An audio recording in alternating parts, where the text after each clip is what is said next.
members of cabinet present, principal secretaries, development partners, friends. It is with immense privilege to be with you at this meeting whose outcome will open the door to many positive changes for the good of present and future generations. The sector represented here is not only essential for national security, but it is also fundamental to the rule of law and public order, and therefore a pillar of our constitutionalism and a foundation of our democracy and prosperity. I therefore address you as a critical turning point in our nation's journey as we take the transformative step of reshaping our National Police Service, National Prison Service, and National Youth Service into bastions of integrity and efficiency that Kenyans want, have struggled for, and deserve. When I talk about transformation, I do not merely refer to major improvements, but a rebirth, which will necessitate a fundamental redefinition of how our security services operate and interact with the communities they have sworn to protect and to serve. In keeping with our undertaking under the bottom-up economic transformation agenda, we embarked on this path in December 2022 by commissioning the National Task Force on Improvement of Terms and Conditions of Service for members of the National Police Service, the Kenya Prisons Service, and the National Youth Service, commonly known as the Maraga Task Force. It was mandated to investigate the systemic institutional challenges hampering our security services and chart a new strategic pathway that promotes integrity, dignity, and respect, and improves the terms and conditions of service for our officers. This was done in the belief that it is, and it would, complement other efforts to develop our security system into an efficient service guided by the ethos of citizen service and respect for the rule of law. The findings of the task force revealed several issues, including obsolete policies and outdated practices, weak leadership, underfunding, and most concerning of all, rampant corruption and numerous forms of gross malpractices, as well as poor human capital development, in many instances low pay, poor working and living conditions, inappropriate tools and equipment, and lack of support for welfare concerns. As a result, trust between the public and the security services, which is indispensable for national security and the rule of law, had been severely eroded. Guided by the task force recommendations, the government of Kenya has initiated a series of reforms, beginning with a 40% salary increase for the lowest ranks of services, aimed at achieving significant qualitative transformation of our nation's security services. We appreciate the considerable financial implication of the full implementation of the changes prescribed by the Maraga Task Force. It is estimated that it will cost Kenya shillings 106 billion to fully actualize these recommendations.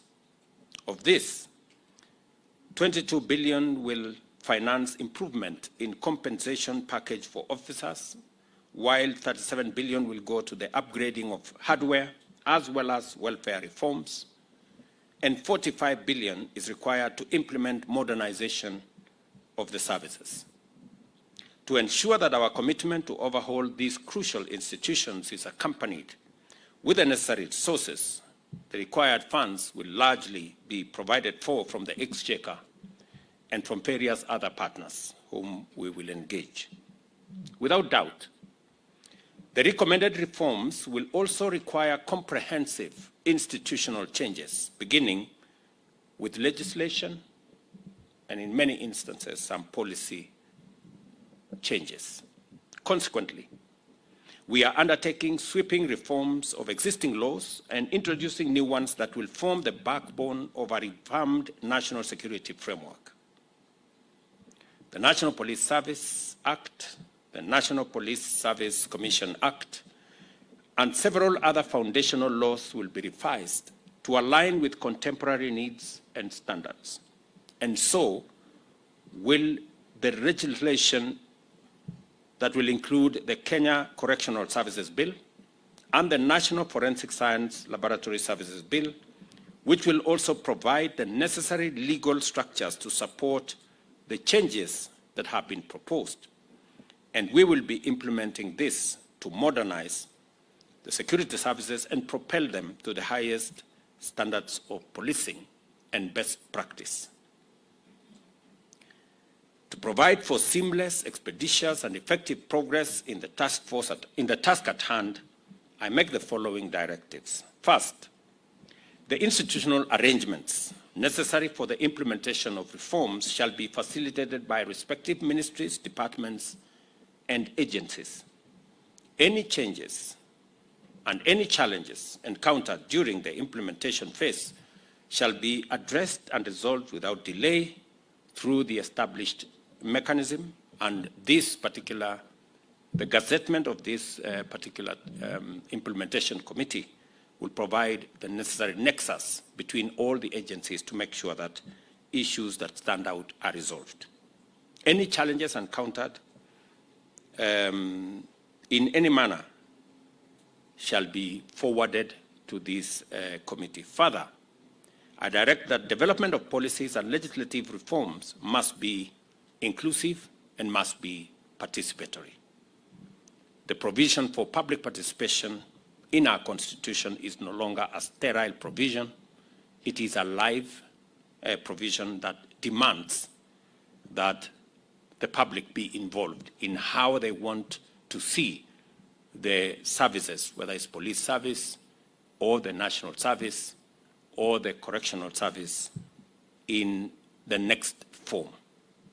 I am also very happy that we now have a public participation bill in the House that will create the requisite standards for public participation to be undertaken on all policy and legislation that will be undertaken by our Parliament.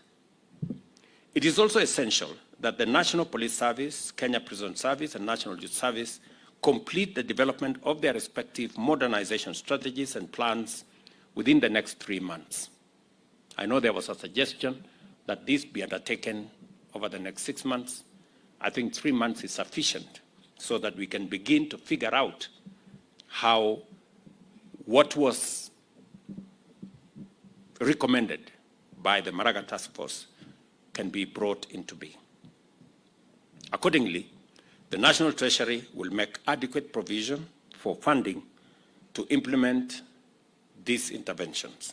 Beyond legislation, we are also drafting new policies and revising old ones in order to redefine our national security landscape and chart a path to the future that is fully aligned with our constitutional framework as well as aspirations as a nation.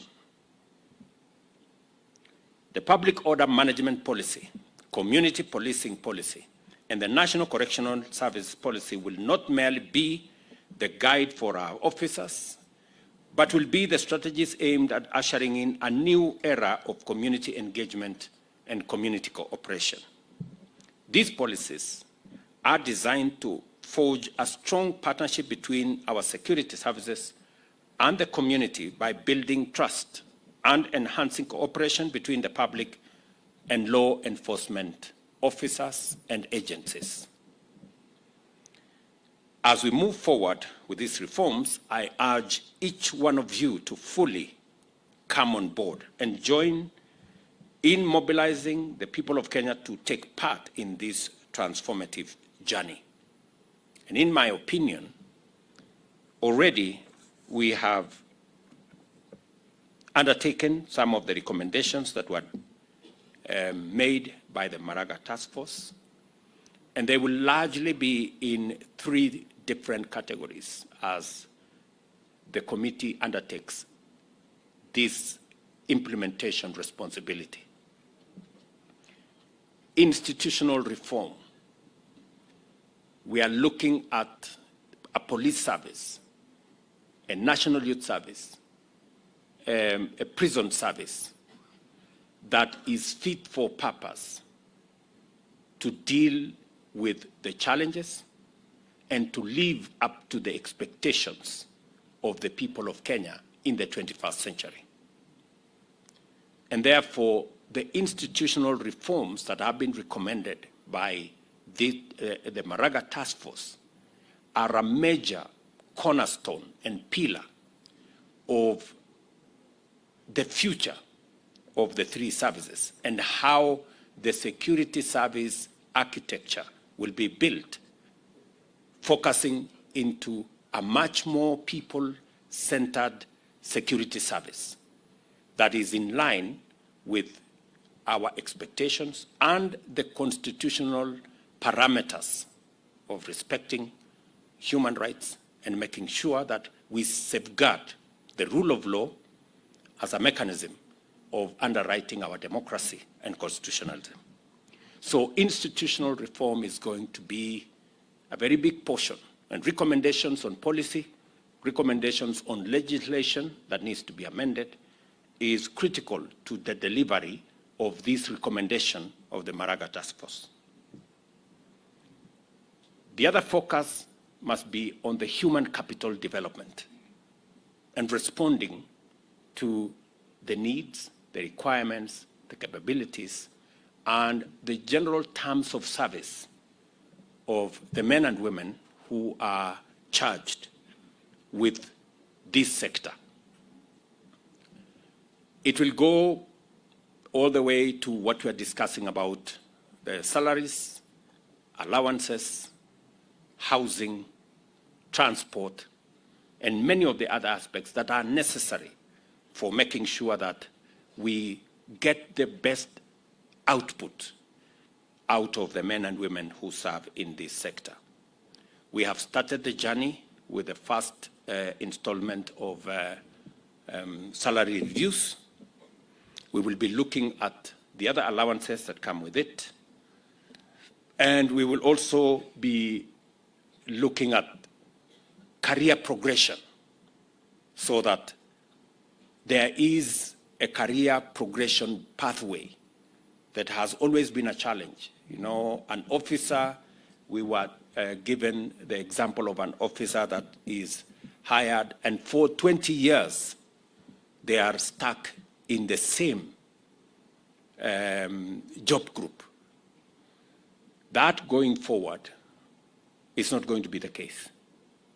There must be a clear career pathway so that everybody who joins the service has clarity on where they want to go, and they can work hard towards it to make sure that that career progression, continuous training is part of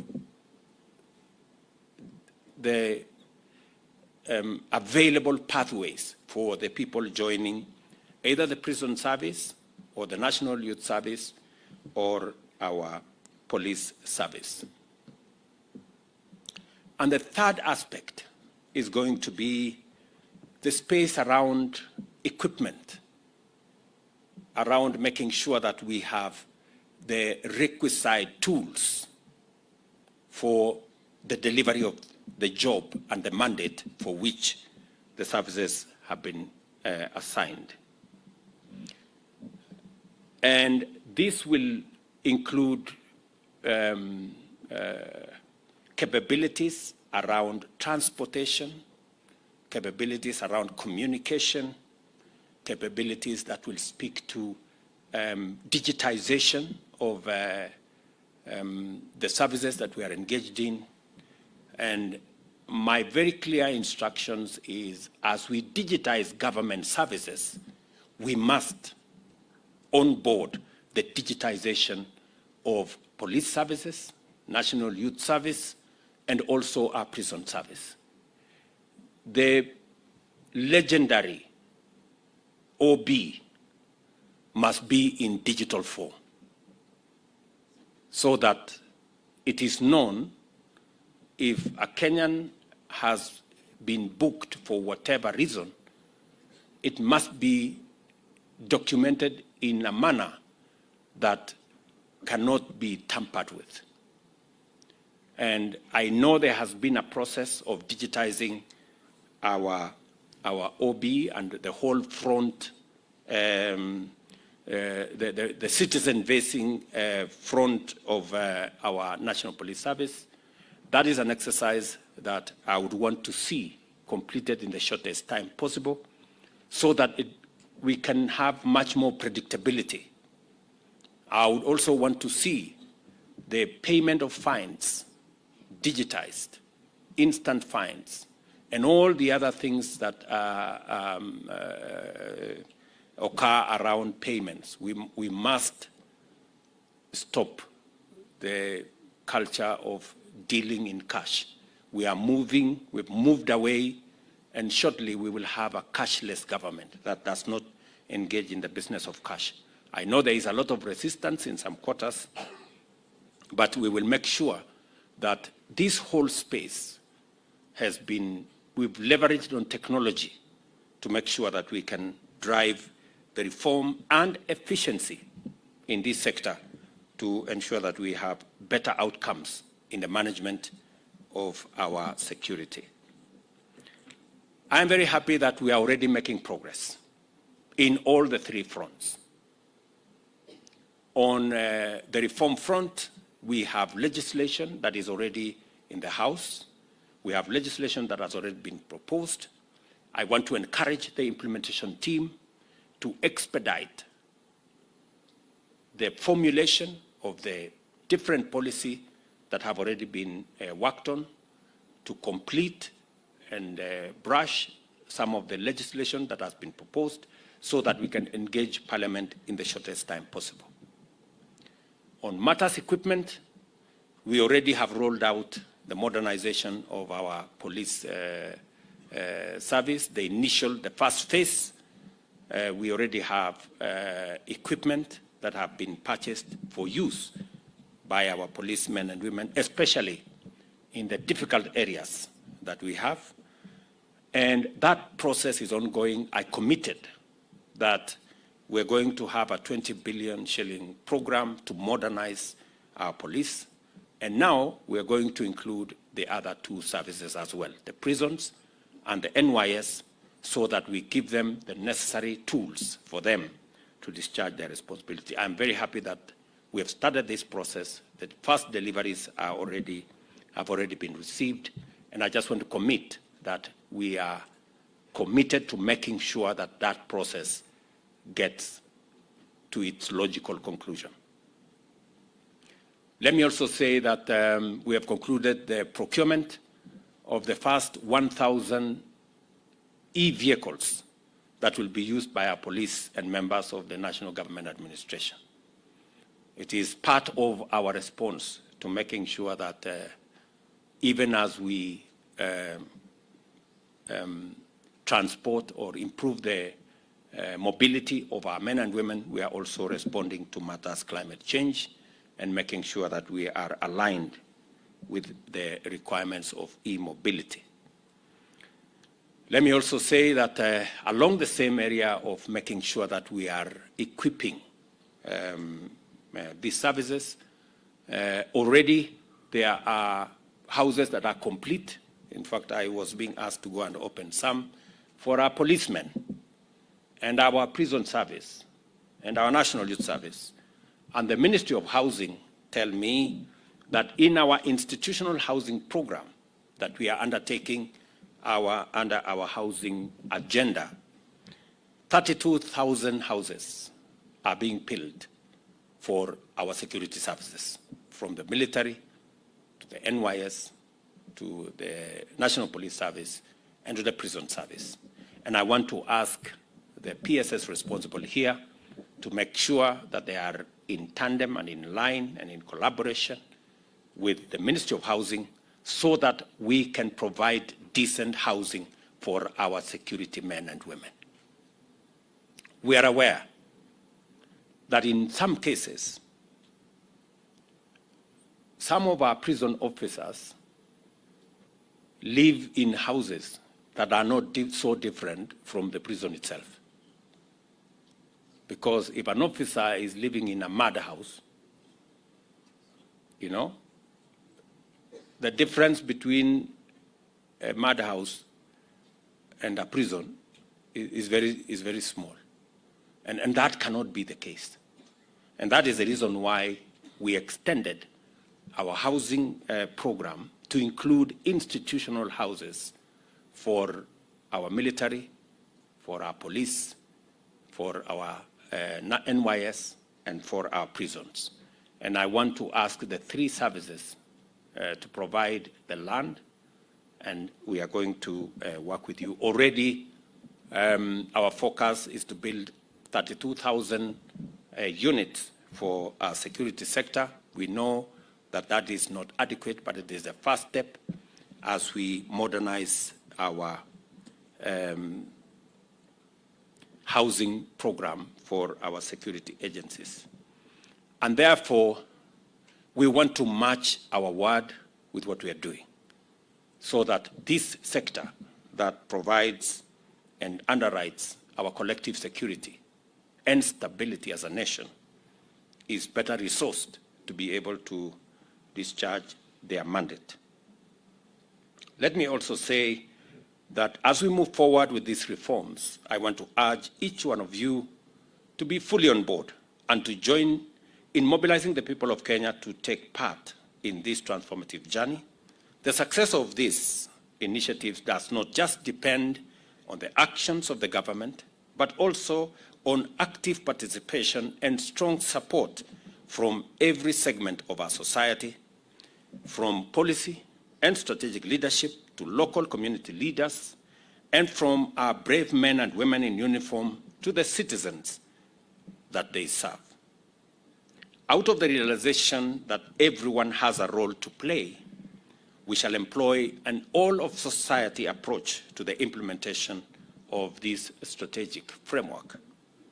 Let us therefore work closely together and complement one another to create an environment where our police, prisons, and youth services are not only respected and trusted by the people, but also integral to the communities that they serve. This is how we shall build a future where these institutions symbolize integrity and justice. I take this opportunity to affirm my full commitment to oversee these reforms and ensure that they are implemented to achieve the transformation of our security services into models of public trust and efficiency. Together, we have an opportunity to collaborate and to make sure that these reforms go beyond mere changes in policy and deliver meaningful improvements that will endure and inspire generations that will come after us. And I want to respectfully ask all the other arms of government, our parliament, our judiciary, independent institutions, to support these policy changes that we are making to our security sector, because the security sector is the guarantor for our democracy and rule of law. It is not possible for us to enforce the rule of law and to guarantee our democracy if our security sector is not up to its responsibility and mandate. And therefore, a whole of government approach in reforming our security sector, making sure that the institutions in our security sector have the requisite institutional backbone and framework to support its modernization, and the requisite tools and capabilities to undertake this huge and sacrosanct responsibility, but also the men and women who serve under terms and conditions that inspire them to discharge their responsibility. It is our collective duty as a nation to support, because Our democracy is dependent on respect for the rule of law. And the rule of law is guaranteed by making sure that we have men and women who make sure that each and every one of us keeps to the straight and narrow and respects the rule of law. A country without respect for the rule of law will not and cannot guarantee itself as a democracy. Democracy runs on the engine of the rule of law. And that is why it is necessary for us to collectively and as a society and all arms of government support the security sector in making sure that they have the requisite capabilities to be able to undertake the responsibilities that they have been assigned. If we do this together, present and future generations of Kenyans will experience, appreciate, and celebrate the fruits of your commitment to the institution of sound, effective, professional, and ethical national security institutions that will guarantee peace and security as the foundational enablers of Kenya's economic transformation. It is very clear to me that together we can achieve this. And I want to ask all of us to work together selflessly for the good of the nation. I am acutely aware that the National Police Service is an independent institution, and so is the judiciary. But ultimately, we have one master, the people of Kenya. And we must make sure that we work together towards serving not interests of individuals, but the collective interest of the people of Kenya.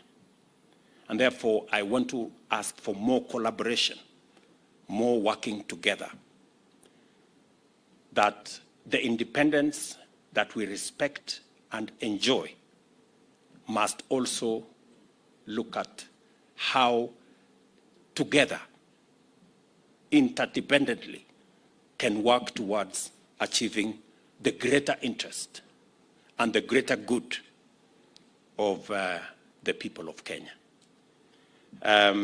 So I really want to ask for a much more harmonious engagement and relationship between our different arms of government and also our different independent institutions, so that we keep focus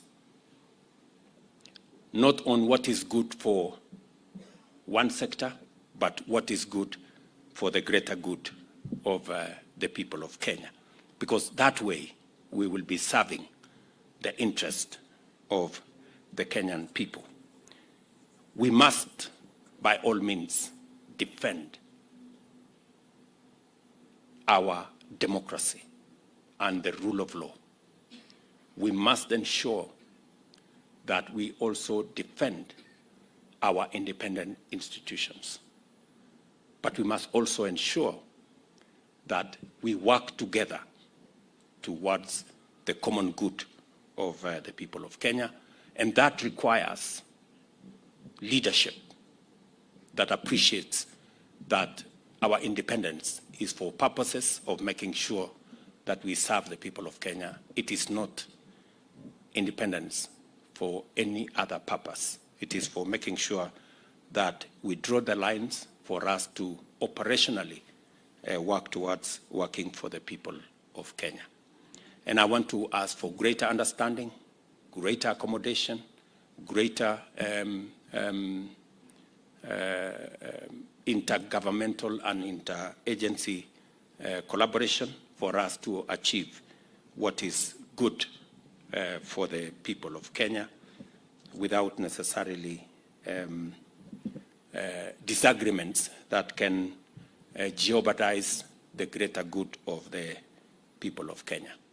So with this, I am very confident that the transformation, the institutional changes we are going to make, the policy changes we are going to make, the improvement in terms of conditions for service, and the whole capabilities and equipment and tools that will be made available to our security sector will help in making sure that our country continues to be a country based on the rule of law, and that also protects our democracy and the rights of every Kenyan. So I am very happy to be part of this occasion. I want to ask the chair and the members of the committee that will be charged with this implementation that I will be keeping tabs on the progress to make sure that what has happened with many task force reports, the famous gathering dust in some places, does not happen to this report. My very best wishes. Thank you very much, and God bless you.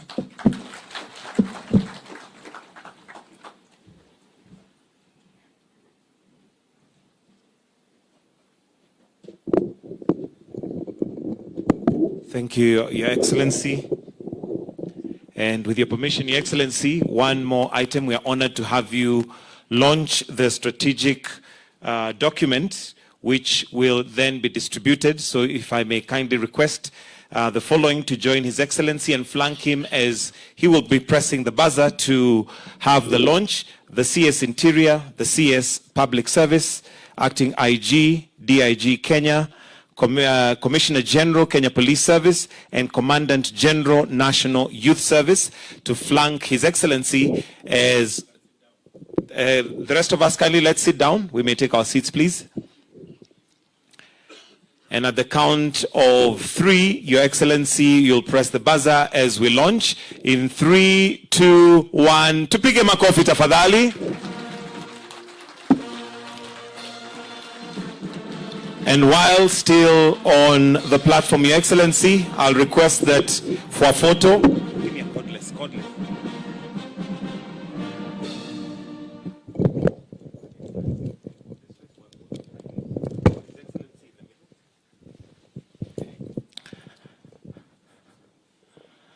Then we'll hand over the documents. We'll have His Excellency hand over documents to the various stakeholders.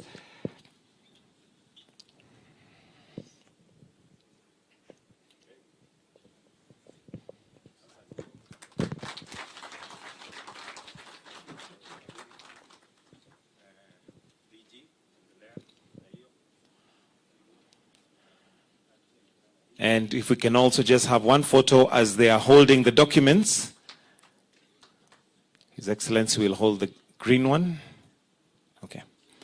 So if they may all hold the documents facing upward, if we can just confirm that it is facing upward as we take a photo. Thank you, Your Excellency.